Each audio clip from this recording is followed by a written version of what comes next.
안녕하세요. 영화 속으로 한 걸음 더 들어가서 우리 생활과의 접점을 찾아보는 쓸모있는 이야기, 영화의 쓸모 송영국입니다. 오늘 말씀드릴 영화는 고레에다 히로카즈 감독의 어느 가족입니다. 국내 아주 탄탄한 팬층을 확보하고 있는 감독이죠. 이 고레에다 감독의 영화 중에서도 관객 반응이 이렇게 뜨거운 적이 있었나 하게 되는 영화인데요. 혈연 관계가 아니면서 한 지붕 아래 살아가는 6식구의 이야기죠. 이들이 어떻게 한 집안에서 살게 됐는지 영화가 진행되면서 하나하나 과거 사연을 알아가게 되는 과정이 곧 관객들이 이 영화 속으로 한 걸음 한 걸음 들어가게 되는, 여정이 되는 그런 독특한 경험을 하게 해주는 작품인데요. 내용도 따라가기가 아주 쉽습니다. 그래서 여기서는 주로 이런 스토리 아래 깔려있는 감독의 가치관, 세상을 바라보는 태도에 대해서 말씀드릴까 합니다.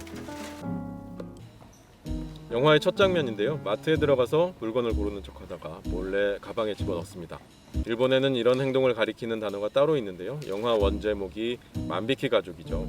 바로 이 만비키라는 말이 가게에 들어가서 물건을 사는 척하다가 몰래 가지고 나오는 좀도둑질을 뜻하는 단어입니다. 물건을 구입하는 일이 사회 시스템 안에서의 일이고요. 훔치는 건 이런 제도를 벗어난 행위죠. 그래서 영화는 제목이 말하고 있는 것처럼 우리 사회의 제도권 안과 밖, 가족이라는 제도, 법제도, 경찰, 미디어 이런 시스템의 경계에 대해서 살펴보자고 제안하는 작품이기도 합니다. 이 영화가 세상을 대하는 태도는 프롤로그에 압축적으로 담겨 있는 걸 알 수 있습니다. 인물이 물건을 훔치고 화면 밖으로 빠지는데요. 화면 안에 남는 건 손님인 척하기 위해서 끌고 다닌 카트입니다. 대형 마트가 생긴 이래 하나의 규범처럼 되어 있는 제도를 나타내는 이 카트를 관객이 물끄러미 바라보고 역시 마트 시스템인 바코드 인식기 소리가 크게 들립니다.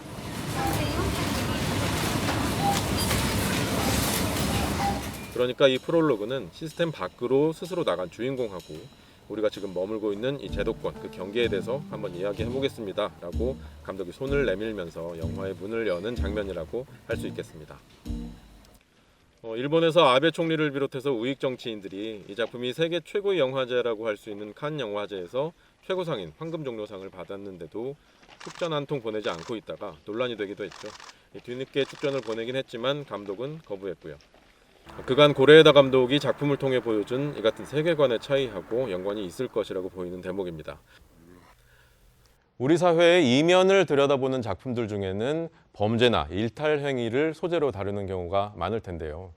이 중에서도 범죄자 개인이 사이코패스다라는 점에 초점을 맞추는 경우가 있는가 하면, 아니면 지금 보시는 영화처럼 그 사회의 풍경과 시대 분위기 속에서 경찰이라는 하나의 시스템이 패배할 수밖에 없었던 그런 구조적인 문제에 접근했는지에 따라서 작가나 감독의 세계관은 아주 상반된 것이라고 볼 수 있겠는데요.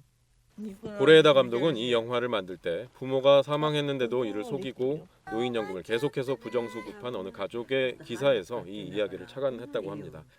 많은 미디어들은 저런 나쁜 사람들 하면서 죄를 저지른 개인을 표면적으로만 비난하는데 그치겠지만 감독은 한 발 더 들어가는 건데요.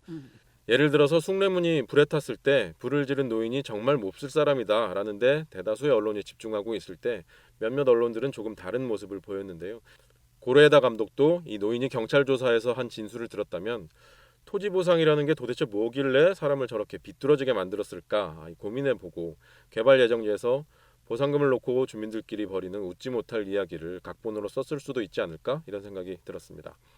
이렇게 어떤 사안을 놓고 개인의 문제에 집착하느냐 아니면 구조 혹은 전체의 문제를 파고드느냐를 보면 적지 않은 할리우드 영화들이 범죄나 테러를 소재로 다루면서 물론 범인은 잘못했다는 건 기본이지만 범인만의 잘못으로 편하게 결론을 맺고 가는 성향도 볼 수 있고요. 이와는 다른 방식으로 사안에 접근하는 이런 영화들을 보면 좀 더 깊이 있게 작품과 만날 수 있지 않을까 이런 생각도 듭니다.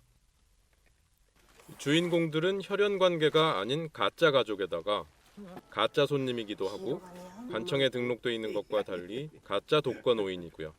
가짜 사랑을 나누는 업소에서 아르바이트를 하는 식구도 있습니다.